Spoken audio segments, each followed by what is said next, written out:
Ready? সাক্ষাৎকার আমরা নিচ্ছি। তো তারই ধারাবাহিকতায় আজকে ময়মনসিংহ বিভাগের গ্রহণ প্রক্রিয়া চলমান আছে।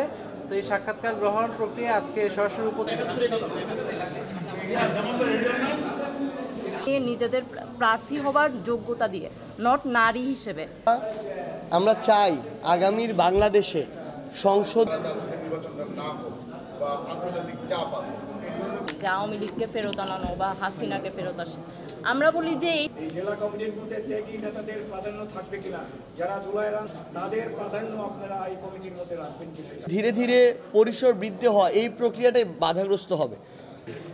নিষ্ঠা, শ্রম দেওয়ার মানসিকতা, এই মানুষগুলোকে আমরা চেষ্টা করব। আমরা মনে করি এনসিপির স্বার্থে শুধু নয়, 24-এর এই গণ অভ্যুত্থানে একটা গণহত্যা করা হয়েছে।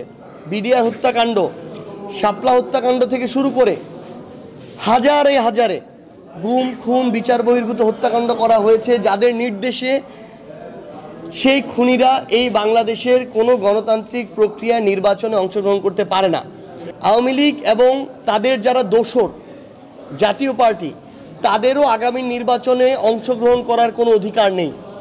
এবং এই জাতীয় পার্টির কত বড় সাহস, এই জিএম কাদেররা এবং এদের যারা সাঙ্গপাঙ্গ আছে, এরা যে ওই খুনিদের দোসর এবং প্রত্যক্ষ পরোক্ষভাবে ওই খুনিদের মদতদাতা, তার প্রমাণ এখনও পাওয়া যায়। তারা যখন বলে যে জাতীয় পার্টি এবং আওয়ামী লীগের অংশগ্রহণ ছাড়া নির্বাচন সুষ্ঠু হবে না, তাদের জন্মদাতা যে আওয়ামী লীগ এবং আওয়ামী লীগ যে তাদের পেলে পুষে বড় করেছে, এর প্রমাণ এখন তারা আবার নতুন করে দিচ্ছে, তাদের জাত চেনাচ্ছে।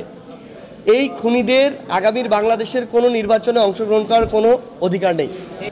বর্তমান ইসি আমাদের শাপলা প্রতীক দিতে গিয়ে তারা তাদের জায়গা থেকে লম্বা সময় একটা স্বেচ্ছাচারিতা করেছে এবং কোনো আইনগত বাধা না থাকা সত্ত্বেও আমাদেরকে শাপলা না দিয়ে শাপলা কলি দেওয়া হয়েছে। তারপরও যেহেতু সামনে নির্বাচন এবং এই এককেন্দ্রিক ইস্যু নিয়ে আবার দীর্ঘ সময়ের একটা লড়াই, এই বিষয়টাকে আমরা একপাশে রেখে, যেহেতু আমাদের সমর্থক এবং যারা শুভাকাঙ্ক্ষী রয়েছেন তারা ইতিমধ্যে এটিকে গ্রহণ করেছেন, আমরা শাপলা কলি নিয়েই যাচ্ছি।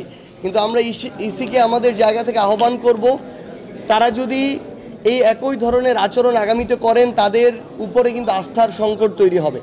আমরা চাই তারা সর্বোচ্চ নিরপেক্ষ এবং সুষ্ঠুভাবে তাদের যে প্রতিষ্ঠানের স্বাধীন যে একটা সাংবিধানিক অবস্থান, সেটা যেন বজায় রাখে। তারা যেন পূর্বের ন্যায় কোনো দলীয় নির্বাচন কমিশনে পরিণত না হয়।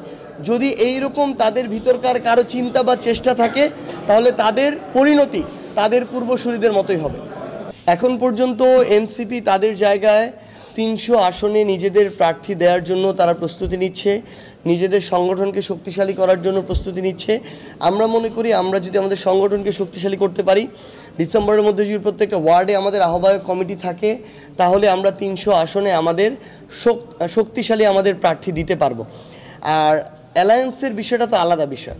এটা আগামীর বাংলাদেশ এবং জনগণের স্বার্থকে সামনে রেখে যদি কোনো রাজনৈতিক দলের সাথে গুরুত্বপূর্ণ কিছু বিষয় ঐক্যমত্য হয়ে অ্যালায়েন্সের সুযোগ থাকে, যদি তারা জুলাই সনদ বাস্তবায়নে একমত থাকে, বিচারিক প্রক্রিয়াকে এগিয়ে নিয়ে যাওয়ার ক্ষেত্রে একমত থাকে, যদি তারা বাংলাদেশে ভারতীয় আধিপত্যবাদ বিরোধী এবং আওয়ামী ফ্যাসিস্ট বিরোধী তাদের অবস্থানটা শক্তভাবে ধরে রাখতে পারে, এই বিষয়গুলোতে যদি আমরা ঐক্যমত্য হতে পারি, তাহলে জনগণের স্বার্থে অ্যালায়েন্স হতেই পারে।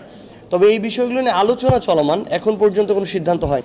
কোনো রাজনৈতিক দলের সাথে তাদের ঐক্যমত্য হয়, সেটা অ্যালায়েন্স ভিত্তিক হবে এবং আমরা জাতীয় নাগরিক পার্টি এনসিপি নামেই নির্বাচন করব, শাপলা প্রতীক নিয়েই আমরা নির্বাচন করব।